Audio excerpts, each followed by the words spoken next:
Some games just do not die. No matter how much time will pass, no matter how community will complain, no matter how many times the game will be declared dead, some games just keep on going. But there are just games amongst those that not just do not die, they move entire industry forward. And in my opinion, one of such games is Warframe. Warframe is free-to-play so-called looter shooter that has been taking world by the storm for years now. And despite it being more than a decade old now, this game is still kicking and it is insanely good. But why? Why free-to-play game, the genre that most people completely hate, has been going strong for so many years and refusing to die and still being loved by most of its player base? Let's discuss that. And probably the first reason, an important reason why Warframe is not dying, is its gameplay. Warframe is just plain out fun. Doesn't matter that it's free, it's just fun. The fast gameplay and feeling of power that you have in this game is second to none. You are an absolute killing machine. And no matter whether you just started or whether you are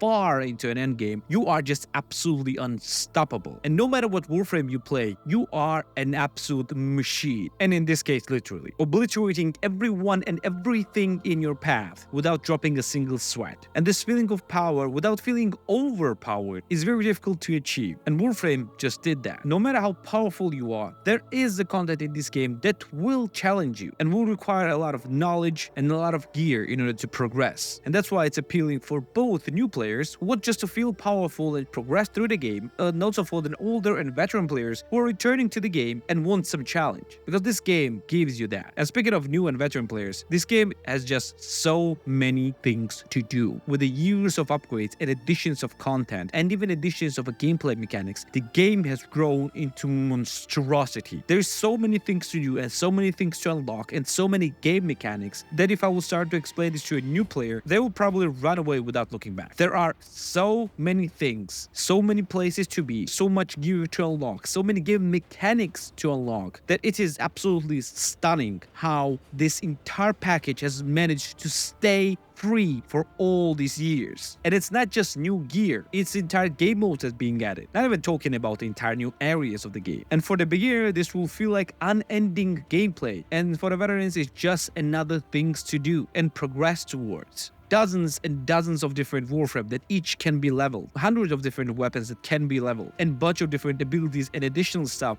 that all can be leveled, and all requires leveling if you want to have everything. And yes, you can have everything in this game. It just will take a lot of time. There's so many things to unlock that it is absolutely stunning, and you can start this game for free. But speaking of which, probably one of the reasons why this game is still alive and kicking is its model. This game is free to play. There's no requirement of any money to start playing this game. But where is the catch? There is always the catch with the free-to-play games. It is tier 2. Most of the things here will cost you platinum, like gear slots or if you want to unlock different Warframes and weapons right away, and especially cosmetics. Everything here has a price, and the price is platinum, and platinum is a premium currency. However, there is one asterisk. Absolute majority of the things, maybe with an exception of cosmetics, can be unlocked in-game by grinding. So if you want to unlock everything without paying a single cent, you can do that. For years I played this game without paying anything, and I never felt that I needed to pay anything. But there is also one more thing that makes this game incredibly amazing, and it is the ability to trade platinum. Yes, you can actually trade your goods and your gear for platinum with another players. So if you're a free player and playing a lot of this game and have farmed a lot of different gear, you can sell this gear for platinum to other players. And you know what? They happily will do that, because this type of gear that you usually farm is not being sold on a platinum store. So people are actually gladly paying platinum price to other players. And this creates an economy of an in-game currency, which is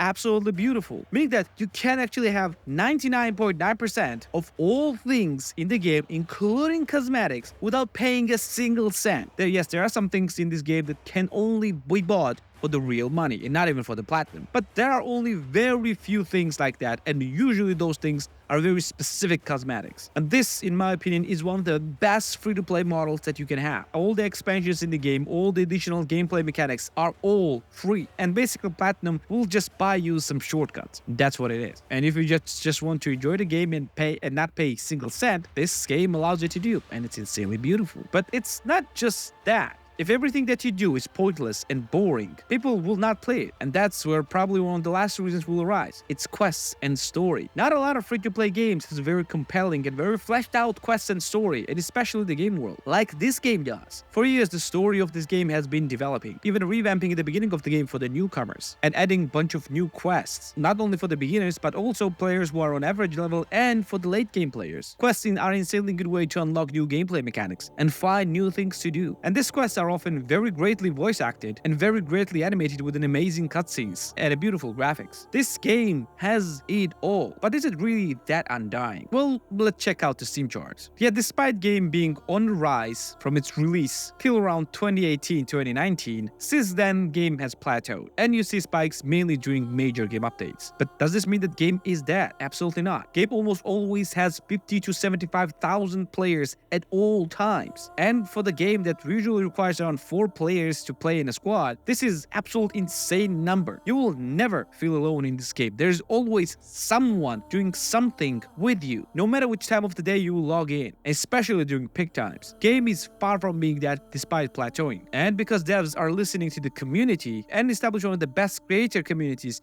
for every game, this game just keeps on going. Do I think that this game will die anytime soon? No. I will probably give this game another 5 to 10 years of healthy life, and after that, we'll see how it will go. And if you want to know about other games that refuse to die, you can watch them right here. Or if you like space games and want to watch the amazing list of amazing space games, you can watch it right here as well. Oh yeah, and don't forget to subscribe right here as well. It will be highly appreciated. It's your birthday, and I'm gonna see you in the next one.